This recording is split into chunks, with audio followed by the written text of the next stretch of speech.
Brooklyn Independent Television. Lifelong Red Hook resident Ralph Balzano has been amassing collectibles for a number of years. The result? His Nautical House museum, full of history, memories, and, well, stuff. Let's check it out.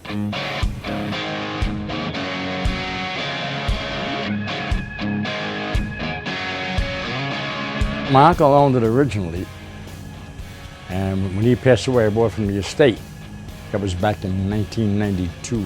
First of all, we cleaned it out, because it was to be a mechanic shop. Then we started bringing stuff in. My friend worked for sanitation, and I had stuff in my garage at my other house. And gradually, we started building up. Now I'm looking for places to hang them, because there's no more room in here anymore. But we'll find it. I worked for sanitation for 20 years in New York City. And I started bringing stuff in, and it was laying on the sides. So Robbie started hanging things up as time went on. And this became this, actually. After 20 years, just finding stuff in the garbage. And Robbie found ways to put them someplace, and that's what happened. It became like a museum, like within the last 20 years. Well, originally it was started in the back of my house, a little shed. And people had given me stuff. And it was a shame just to throw it in the corner. And I needed space. My wish was I wish I had a big place, put the stuff I have so I can show it rather than put it in the corner and you don't see it.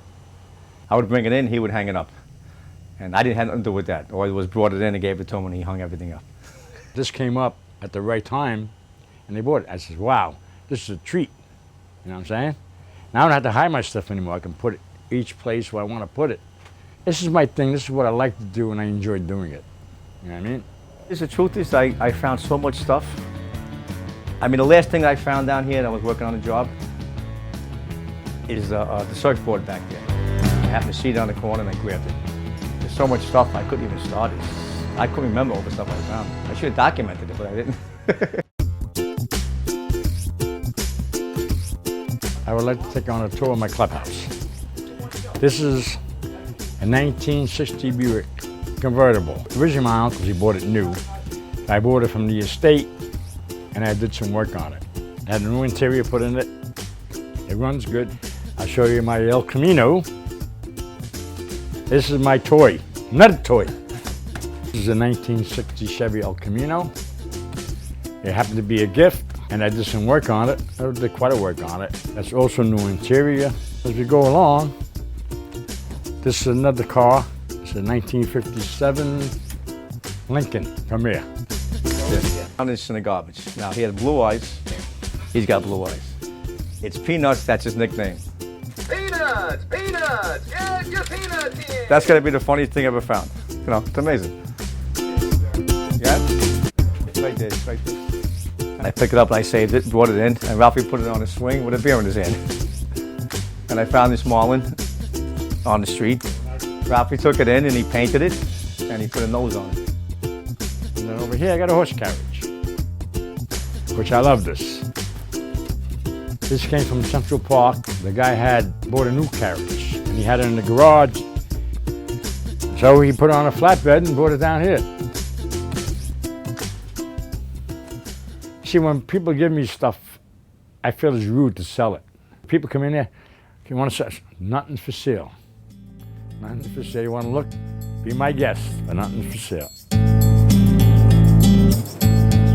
Considering what we had years ago, there used to be nothing down here. When it snowed down here, it snowed, and that snow wasn't taken away for weeks.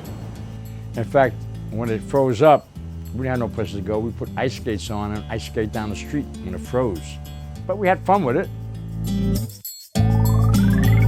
When we hang out here, we have a few beers, smoke our cigars.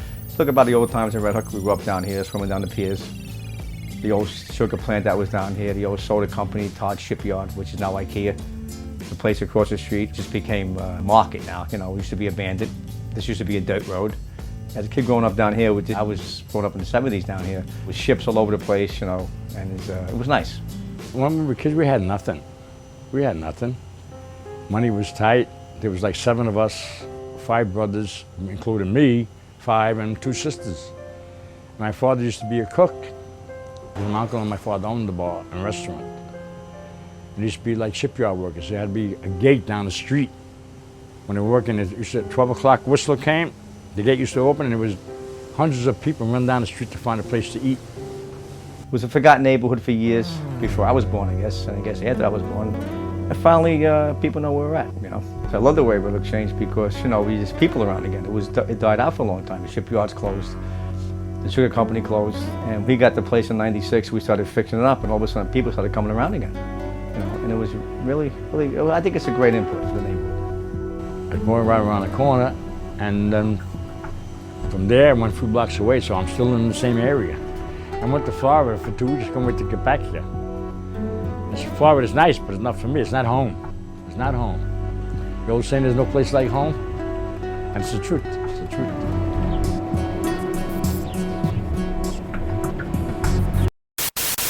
Watch this and other Brooklyn Independent Television episodes online at bricartsmedia.org/BIT.